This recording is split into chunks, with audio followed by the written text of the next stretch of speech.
Hello friends, in this video today we're going to discuss about time dependent Schrödinger equation, and this is the equation here you can see.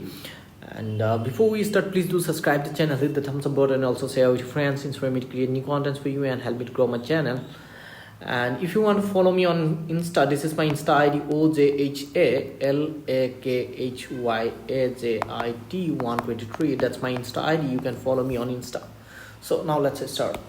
So now you see, let us consider a particle of mass m, okay, be in motion in the positive x direction. First, we're going to consider one-dimensional case. Then we're going to end up with the 3D case. So x direction, moving in positive x direction with velocity v and accurately known momentum. The momentum is known accurately, so that is, let it be px, and as I am taking x direction, so I have written px. Okay, total energy will be given by total energy is suppose E, and the position of the particle would be completely undetermined, suppose.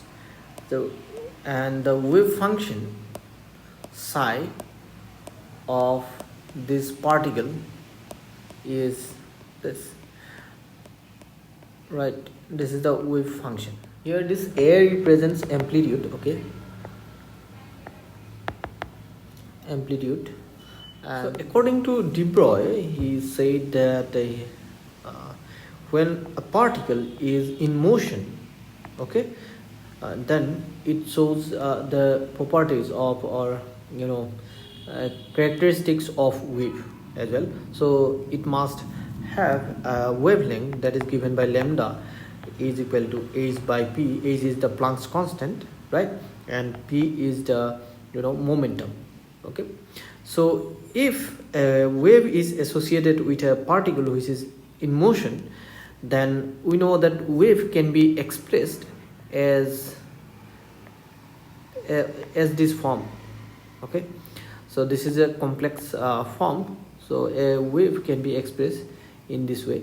So hope I am considering that you know this idea about wave, that wave can be expressed in this complex form, right? And this is the wave function of the particle that we are talking about.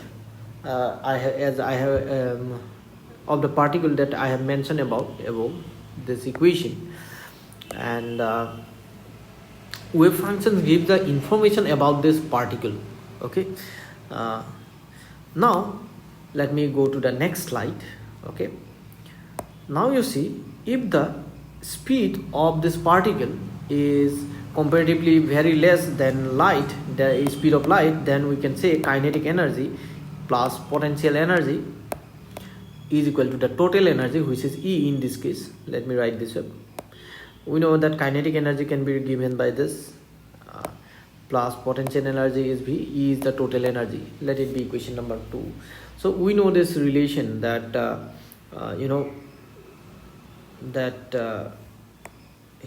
momentum is equal to root over 2m into kinetic energy.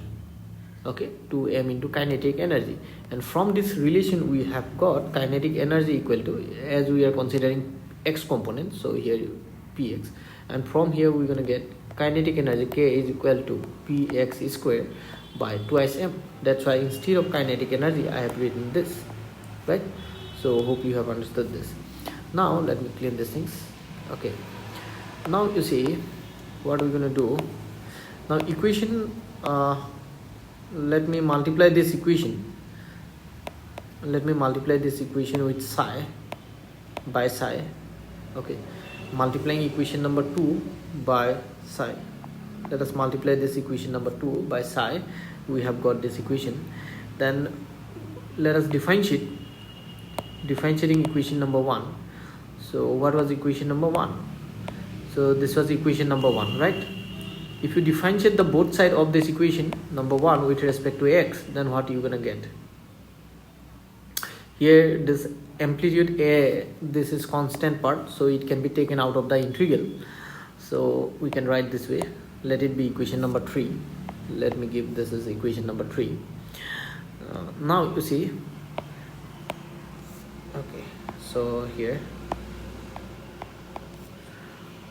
so to differentiate it, let me go to the next page. Okay, let me do one more step. So here we can differentiate it this way.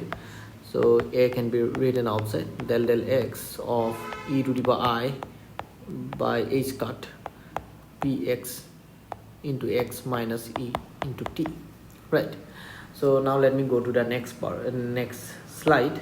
So this was the equation number 1. So if we differentiate it, let me write it again. So a is taken outside. Now if you differentiate it, you're gonna get this one. Let me explain how I have differentiated this. Just first let me write the result. Okay, now you see here, we know that ddx of e to the power mx is m into e to the power mx, right?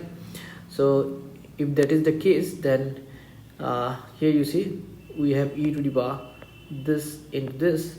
So we are differentiating with respect to x. So this should be written here as I have written here m. Okay, then here you see the term within the bracket here, we are differentiating with respect to x, and this part is the function of x only. So if you differentiate this part, then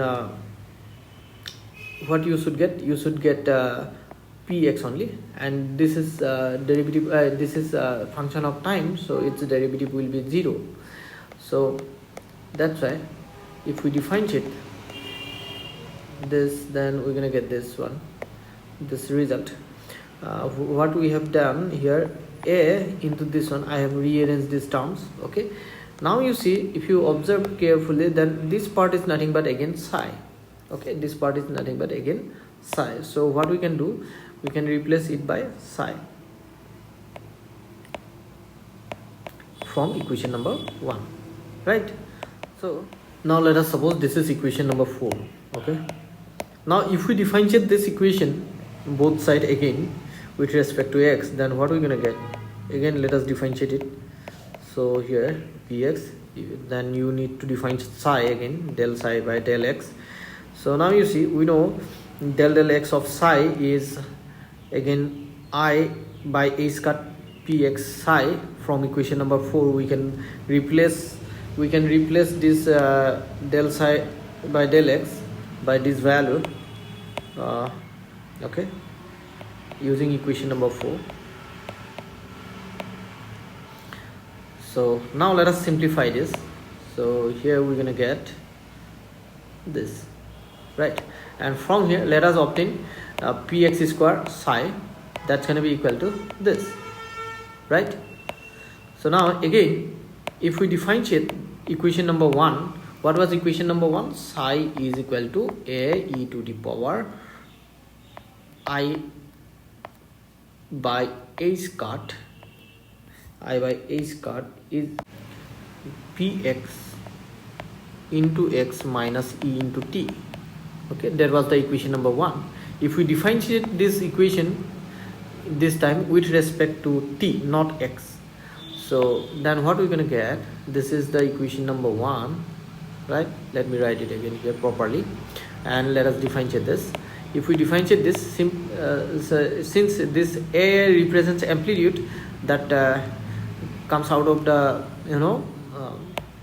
derivative differential coefficient, so we can write this way. Now if we differentiate this,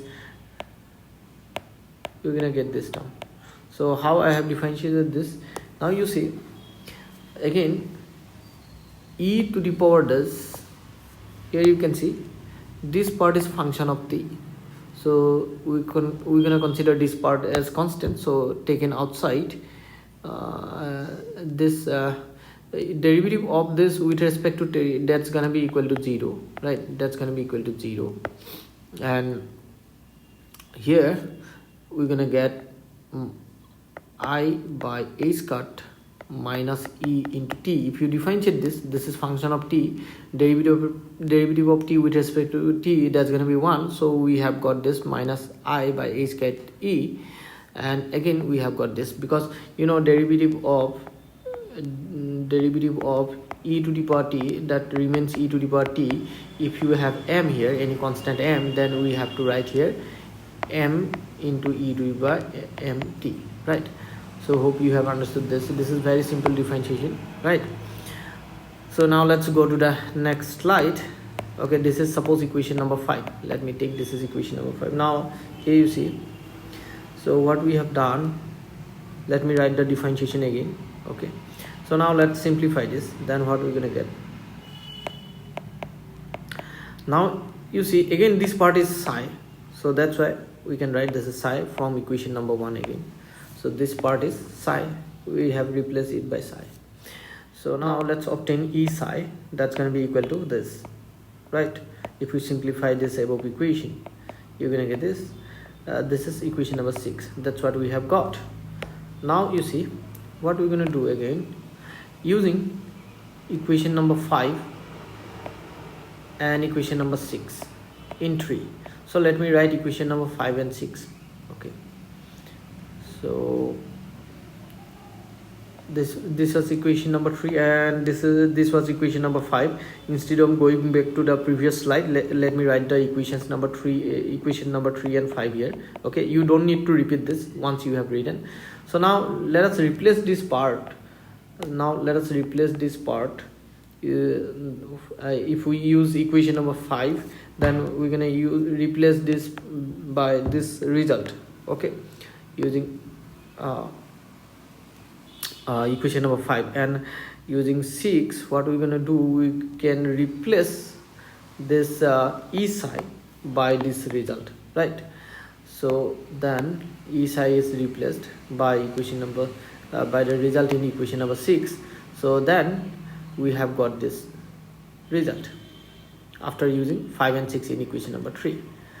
So this is the Schrödinger equation in one dimension. Okay, one dimensional Schrödinger equation, which is time dependent wave equation, Schrödinger's time dependent wave equation. Okay, so in 3D, how to write that? So here instead of del x, so we have to take, you know, this let me write it first, then I'm gonna explain it properly. Okay, so now you see here, you can see here we have del 2 del psi 2, right? So sorry, not psi, del x2. Okay, del x2, this is for one dimension. For 3 dimension, we must have del 2 by del y2, then del 2 by del z2, and this is, you know, Laplace operator. So we're going to use this in 3-dimensional cases. So that's why this term is replaced by this term. Okay, now we can take psi common, right? Let me go back, let me go to the next slide. Here you see, so what we're going to get, let me rewrite the equation that we have got in the last slide. So this is in 3D. So this part can be written as replaced by Laplacian operator. Okay, so that's what we have got. So this is nothing but Laplacian operator. Okay, so what we have got, this should be implies. Okay, so psi is taken common. Okay, so this is the 3-dimensional, Schrödinger equation. Okay, Schrödinger's time dependent wave equation. This is 3-dimensional. Okay, so hope you have understood this. If you have understood, please do subscribe the channel, hit the thumbs up button, also share with your friends, inspire me to create new contents for you and help me to grow my channel. Thank you for watching. Take care.